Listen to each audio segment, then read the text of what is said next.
पास में अधिकार अगर आप दे भी देंगे मान के चलिए, तो उनके पास तो उन अपने राइट्स का पता ही नहीं है उनको कि भाई कैसे उपयोग करना है। वो तो सिर्फ एक कठपुतली, एक पपेट की भांति व्यवहार करेंगे। और वहाँ का जो प्रधान होगा, जो मुख्य आदमी, जो भी आप चुनेंगे XYZ, उसको जो भी नाम आप देंगे, तो वो एक कैसे एक बिहेव करेगा एक किंग के जैसा, एक राजा के जैसा व्यवहार करेगा।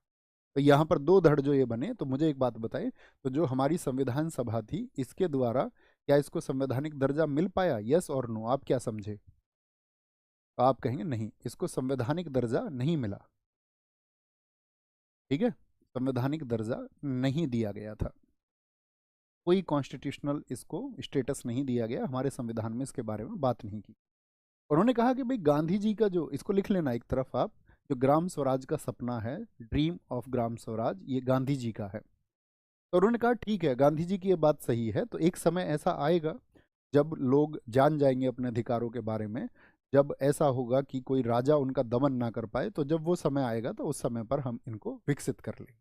तो उसको आगे के लिए टाल दिया गया। ठीक है, आपने देखा होगा कि हमारी संविधान सभा ने एक जिक्र किया था आर्टिकल 40। मैं आपसे जानना चाहूंगा आर्टिकल 40 में क्या है। उसमें कहा गया था कि ग्राम पंचायतों का गठन, फॉर्मेशन ऑफ विलेज पंचायतों की बात की गई थी। यस और नो? आप कहेंगे हाँ जी बिल्कुल बात की थी। तो formation of village panchayats, of village panchayat, ये बात उन्होंने की थी या नहीं? आप कहेंगे हाँ जी ये बात उन्होंने की थी, ग्राम पंचायतों के गठन की बात की। तो ये क्या बात हुई? लेकिन ग्राम पंचायतों का गठन किस भाग में है? तो आप कहेंगे उसको तो DPSP में, यानी कि नीति निर्देशक तत्व हमने पढ़े थे, नीति निर्देशक तत्व, राज्य के नीति निर्देशक तत्व, directive principles of state policy, तो वो आर्टिकल 36 से 51 तक हमने पढ़ा। तो क्या DPSP परिवर्तनीय है? क्या DPSP को लागू करना जरूरी है? आप मुझे बताएं हाँ या ना। आप कहेंगे नहीं भैया, यानी DPSP को लागू नहीं किया जा सकता है, जैसे कि मौलिक कर्तव्य लागू नहीं किया जा सकता, मौलिक अधिकार लागू होंगे, ये बातें हमने की थी। यानी कि स्टेट को इस बारे में एक फ्रीडम दे दी गई कि भाई आप चाहें तो अपने यहाँ पर ग्राम पंचायतों का गठन कर सकते हैं, अनिवार्य नहीं है कि आप करें ही। तो ये थोड़ा सा यहाँ पर उन्होंने क्या दे दिया, रिलीफ दे दिया। देश हमारा आज़ाद हुआ, पहले प्रधानमंत्री नेहरू जी हुए। नेहरू जी ने देखा कि भाई हम सब के बारे में क्या स्टेटमेंट था सबका, सबका ये मानना था ना, जैसे मैंने कल की क्लास में भी आपको बताया कि अंग्रेज तो सब कुछ ले गए, 4,36,000 टन सोना भारत से ले गए। भारत की इकोनॉमी कैसी हो गई थी होगी उस समय पर? आप कहेंगे भैया बहुत कमज़ोर। और बहुत सारे जो उस समय के अर्थशास्त्री हैं वो कहते थे कि ये देश सरवाइव नहीं कर पाएगा, ये देश टिक नहीं पाएगा। तो नेहरू जी की एक सूझ समझ, सोची समझी, आजकल के जो नौजवान छात्र हैं वो यही सुनते हैं कि नेहरू जी का अफेयर जो है वो एडविना के साथ में था, माउंटबेटन की बेटी के साथ में उनके अच्छे संबंध थे। क्योंकि दरअसल में हम लोग क्या है कि जो नेगेटिविटी है उसको बहुत, मतलब हाइप क्रिएट करते हैं, उसको बहुत ज़्यादा हम लोग पसंद करते हैं, उसको देखना चाहते हैं। कहते हैं ना, कोई व्यक्ति अपने जीवन में 99 अच्छे काम करे और एक काम अगर गलत उससे हो जाए कोई भी, तो उस एक काम के बारे में चर्चा ज़्यादा होंगी और फिर उसके 99 जो सही काम है उनकी चर्चा नहीं होगी। ऐसा ही समाज में होता है और इसी तरह का समाज है, मतलब अबौद्धिक समाज इसको हम कहते हैं, जो इंटेलेक्चुअल नहीं है। लेकिन जब इंटेलेक्चुअल लोग होंगे तो वो देखेंगे अच्छाइयाँ कितनी हैं, अच्छाइयाँ क्या हैं, क्या जो बुराई है वो एस्केपेबल है, क्या उस बुराई को त्यागा जा सकता है, छोड़ा जा सकता है, क्या उस बुराई पे चर्चा ना करें तो कोई दिक्कत नहीं है। तो ये तो सिर्फ बौद्धिक लोगों का काम है, लेकिन सभी बौद्धिक नहीं हो सकते। तो नेहरू जी आए जब, तो नेहरू जी ने इस देश के लिए, साथ ही इस देश को बिल्ड करने के लिए बहुत ज़बरदस्त काम किया है। नो डाउट, मैं आपसे हमेशा कहता हूँ हमारा सौभाग्य है कि हमको अच्छे प्रधानमंत्री मिले हैं हमेशा। तो नेहरू जी का जो काम हुआ, तो उसमें एक काम उन्होंने किया, क्या बोलेंगे, 1952 में, जिसको हम बोलते हैं 1952 में नेहरू जी ने एक कार्यक्रम शुरू किया था।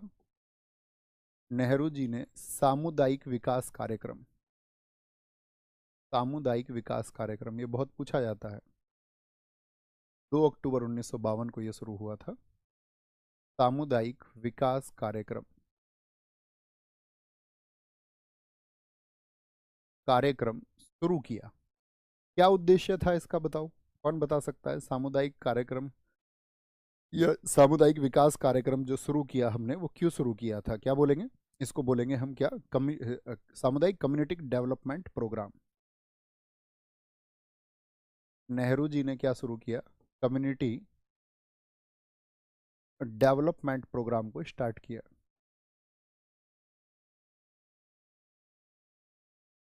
इसको उन्होंने शुरू किया और इसका जो उद्देश्य था, क्या उद्देश्य था इसका, समझना आप गांवों की भागीदारी कैसे बढ़ रही है। इसका उद्देश्य था गांवों का सामाजिक और आर्थिक विकास, गांवों का सामाजिक और आर्थिक विकास। ये समझा करो हमेशा, कभी भी टर्म आए ऐसा नहीं है कि आप एक डेट याद कर लें कि भाई ये नेहरू जी ने शुरू किया, इस डेट को शुरू किया और बात खत्म हो गई, नहीं।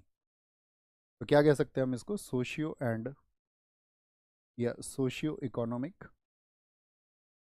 इसी को तेजी देने के लिए कि सामुदायिक, सामुदायिक का समझ रहे, कम्युनिटी, यानी कि सभी वर्गों का विकास हो पाए। वो चाहे आपका उच्च स्तर पर हो तो उन्होंने माना उच्च स्तर के लोगों का तो विकास होगा ही। अब ऐसा नहीं बोल सकते थे कि निम्न स्तर का सिर्फ विकास करेंगे, तो जो उच्च स्तर के लोग थे फिर वो खिलाफत करते, तो उन्होंने बोला सामुदायिक, सभी का। जैसे आपने देखा होगा कहीं पर होता है सामुदायिक केंद्र, कम्युनिटी सेंटर, तो इसका मतलब क्या है, वो सभी के लिए ओपन है। जब हम कम्युनिटी की बात करते हैं, एक समुदाय की बात करते हैं, तो समुदाय में सभी वर्ग आते हैं, ओके। इसी को तीव्र करने के लिए एक इसमें एक सेवा शुरू हुई थी 1953 में, 1953 में राष्ट्रीय विस्तार सेवा। ये दो पैरेलल चीजें चलाई गई थी अगले ही वर्ष, राष्ट्रीय विस्तार सेवा। बीपीएससी ने से बहुत भर भर के क्वेश्चन पूछता है। नेशनल एक्सटेंशन सर्विस कब शुरू हुई, नेशनल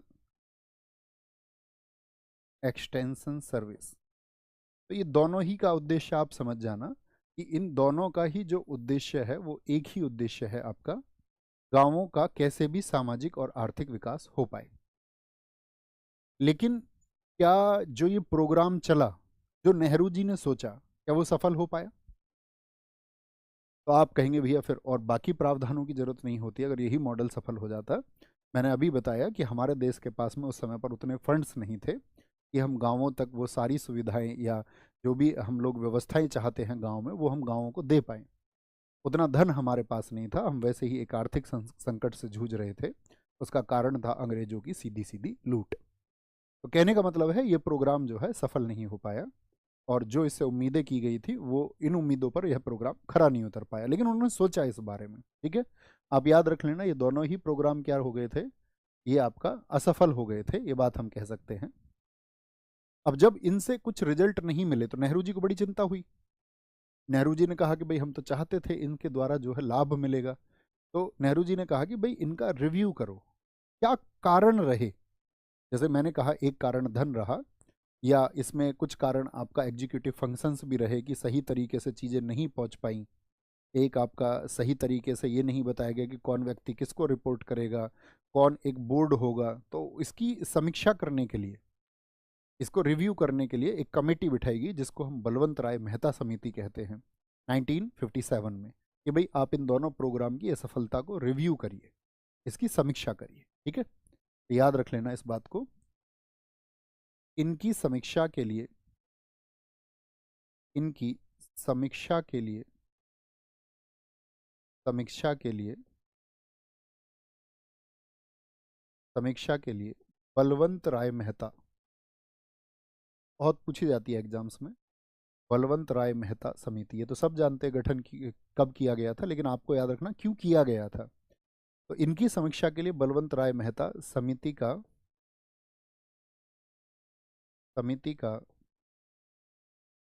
गठन किया गया।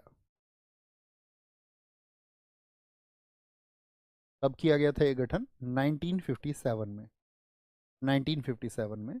और इसने 1957 में ही अपनी रिपोर्ट भी दे दी थी, जिसको मतलब नवंबर 1957 में इसकी रिपोर्ट आ गई थी। तो आप इसको लिख सकते हैं बलवंत राय मेहता सर्विस, या लिख सकते हैं रिव्यू दीज, इनकी समीक्षा के लिए। तो इन दोनों की समीक्षा के लिए इसका गठन किया गया था।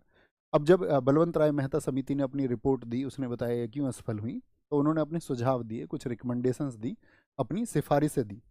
तो उन सिफारिशों में जो पहली सिफारिश उनकी आई थी, याद रख लेना, उनकी जो रिपोर्ट आई 1957 में रिपोर्ट आ गई थी, याद रखना। और इसमें इन्होंने कहा कि भाई जो होना चाहिए ये होना चाहिए, एक तो लोकतांत्रिक विकेंद्रीकरण हो, विकेंद्रीकरण यानी कि शक्तियां सही तरीके से दी जाएं सबको, जैसे कि आज हमारे स्टेट और डिफाइन है ना, स्टेट को ये पावर्स हैं या सेंट्रल को ये पावर्स हैं। तो उन्होंने पहली बात तो की आपका किसका, डेमोक्रेटिक, डेमोक्रेटिक आपका डिसेंट्रलाइजेशन की बात उन्होंने, डिसेंट्रलाइजेशन। दूसरी बात उन्होंने जो की आपका, दूसरी बात उन्होंने की अपनी रिपोर्ट में लोकतांत्रिक विकेंद्रीकरण, की भाई सही तरीके से उनको शक्तियां मिले। भाई आज मुझे ये बात बताओ, स्टेट के पास जो पावर्स है वो डिफाइन है या नहीं है? क्योंकि आपको पता है कि 1957 में जो हमारे स्थानीय स्वशासन है उसको संवैधानिक दर्जा नहीं मिला था। ये बात मैं आपको शुरुआत में ही बता चुका कि इसको जो संवैधानिक दर्जा मिला वो 1992 में मिला। अभी तो सिर्फ उस दिशा की तरफ हम आगे बढ़ रहे हैं। तो उन्होंने कहा कि भाई कैसे ये विकास होगा, तो वो रिपोर्ट देते हैं। पहले तो कहा लोकतांत्रिक विकेंद्रीकरण नहीं है, वह होना चाहिए। दूसरा उन्होंने बताया आपका जो दूसरा बिंदु दिया उस रिपोर्ट में, वो दूसरा बिंदु था आपका कि उन्होंने कहा कि जो पंचायतें हैं वो त्रिस्तरीय होनी चाहिए। किसकी बात की उन्होंने? एक त्रिस्तरीय पंचायत की बात की। त्रिस्तरीय पंचायत बहुत इंपॉर्टेंट क्वेश्चन है। बलवंत राय मेहता समिति ने जो रिकमेंडेशंस की थी उसमें पंचायतों का स्वरूप कैसा था, तो याद रखना एक 3 टीयर पंचायत की बात उन्होंने की थी। 3 टीयर का क्या मतलब है? 3 लेवल पर पंचायतों को बांटना होगा अगर आप सही मायने में विकास चाहते हैं। तो पहला तो उन्होंने कहा आपका जिला स्तर पर एक होनी चाहिए, जिला स्तर पर जितने भी डिस्ट्रिक्ट हैं उन सभी में जिला स्तर पर एक जिला परिषद होनी चाहिए। डिस्ट्रिक्ट लेवल पर क्या होनी चाहिए? डिस्ट्रिक्ट लेवल पर एक होनी चाहिए आपका डिस्ट्रिक्ट काउंसिल।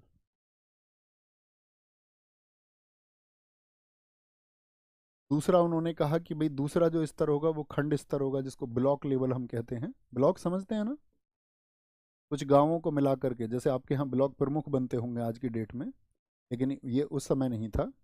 ब्लॉक लेवल पर उन्होंने कहा कि यहाँ पर होनी चाहिए एक पंचायत समिति।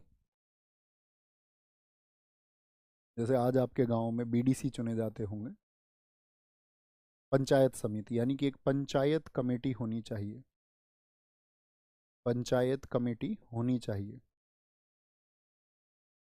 और तीसरा आया उन्होंने बताया ग्राम स्तर, विलेज लेवल पर।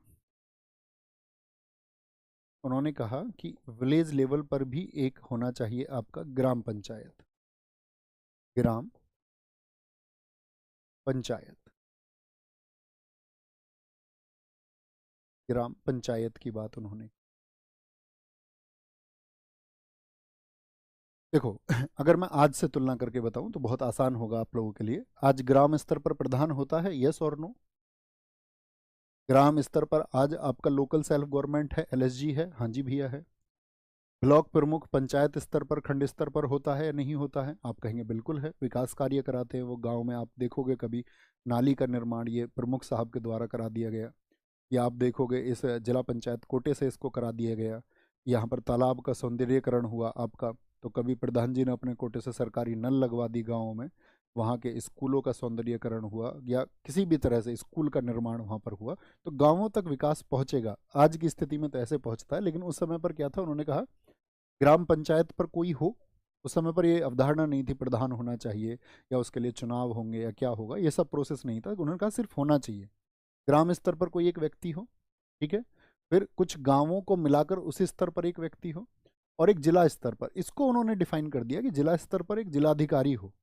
क्या कहा था उन्होंने? जिला स्तर पर एक अधिकारी हो जो जिलाधिकारी होगा, और वो काम करेगा पर्यवेक्षक का यानी कि सुपरवाइजर का काम करेगा, और साथ में वो एडवाइजरी यानी कि एक सलाहकारी संस्था के रूप में काम करेगा, और इनको सलाह देगा कि भाई आपको विकास कैसे कैसे करना है, किस तरह से आप विकास को कर पाएंगे। काम करने वाले यही रहेंगे, कार्यकारी जो रहेंगे वो आपका गांव और खंड स्तर पर रहेंगे, लेकिन सलाह देने का काम कहाँ से होगा? वो जिला स्तर से होगा। आज मैं आपसे प्रश्न पूछूं, आज जिला स्तर पर कौन होते हैं? जैसे यहाँ मैंने प्रधान बताया, यहाँ पर मैंने बताया ब्लॉक प्रमुख होते हैं, और यहाँ पर कौन होते हैं? जिला पंचायत अध्यक्ष होते हैं आज वर्तमान स्थिति में। आप मुझे अपने जिला पंचायत अध्यक्ष का नाम लिखिए जरा, कौन है आपके यहाँ।